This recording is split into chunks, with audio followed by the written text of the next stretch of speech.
لو خلصت اكلك في 5 دقايق فجسمك غالبا ما شبعش. جسمنا بياخد تقريبا 20 دقيقة علشان يترجم مرحلة الشبع. فاحنا لو خلصنا اكل بسرعة جسمنا مش هيبقى مترجم فعلا احنا اكلنا كمية قد ايه او احنا شبعنا ولا ما شبعناش.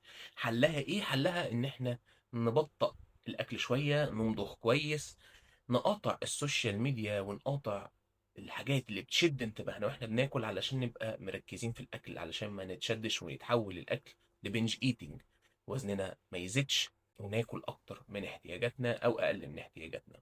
نمضغ كويس ونشرب ميه كويس. ممكن نشرب ميه ما بين اللقم لو احنا بناخد سناكس، ده مش هيعمل كرش. المفهوم الميه في وسط الاكل بتعمل بطن او بتعمل كرش، مفيش حاجه بتقول كده. بالعكس الميه مفيده جدا لعمليه الهضم.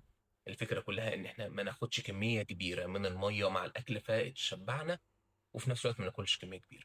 ولو حد عنده اي سؤال يكتب لي في الكومنتات عشان نستفيد كلنا، او لو مش عايز تكتب في الكومنتات ابعت لي على الرسائل وهرد عليك.